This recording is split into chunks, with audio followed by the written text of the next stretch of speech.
नमस्कार मैत्रिणींनो, आज आपण करणार आहोत डब्यासाठी शिमला मिरची, सुकी शिमला मिरची तेलातली.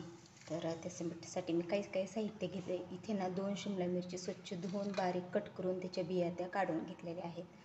आणि इथे ना मीठ, लसूण, हिंग, कांदा लसूण मसाला, काळा तिखट, कढीपत्ता, मोहरी, जिरी, हळद, शेंगदाण्याचा कूट आणि एक छोटासा कांदा कट करून घेतलेला आहे. आणि कढईतनं तेल गरम करीत ठेवलेलं आहे. तर आपलं तेल गरम झालं आहे. मी आता त्याच्यात मोहरी टाकते.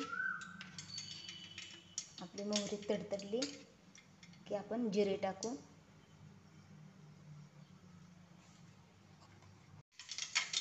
गॅस कमी करते. आता जिरे टाकू.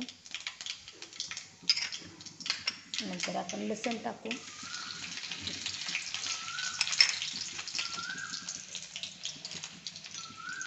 नंतर आपण कांदा टाकू.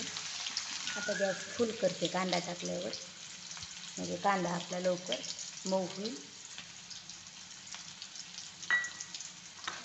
आणि आता कांद्याबरोबर आपण कढीपत्ता टाकू. तर आपला कांदा मऊ झाला आहे. आता या स्टेजला मी याच्यात हिंग टाकते आणि आपली जी शिमला मिरची आहे ना, ती शिमला मिरची टाकते. तेलात चांगली मिक्स करते. आणि आता याच्यावर ना मीठ टाकते.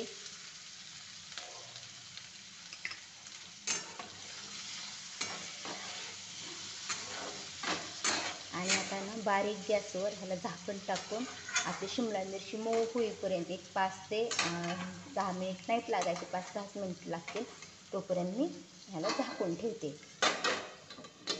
अशा प्रकारे. आणि 5-6 मिनिटांनी दाखवते तुम्हाला. तर आपली शिमला मिरची तयार झाली. 5 मिनिटं झाकून ठेवली होती. एक शिमला मिरची अशी घेऊन हाताने मॅश करून पाहिली, मऊ झाली. आता या स्टेजला ना आपण याच्यात आपला कांदा लसूण मसाला टाकू. नंतर आपलं काळं तिखट,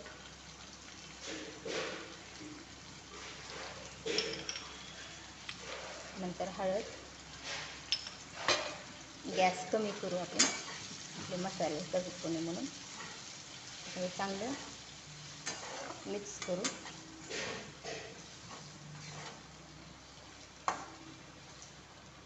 आणि याच्यात ना आता आपलं शेंगदाण्याचं कूट टाकू, भाजलेल्या शेंगदाण्याचं.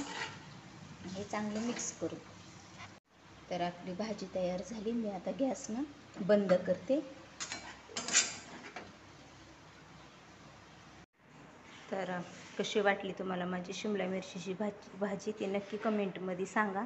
आवडली असेल तर व्हिडिओला लाईक करा, शेअर करा. आणि ज्यांनी सबस्क्राईब केलं नाही ना, त्यांनी सबस्क्राईब करा. आणि तुम्ही पण मुलांच्या डब्यासाठी अशी भाजी नक्की करून पहा, खूप छान होते.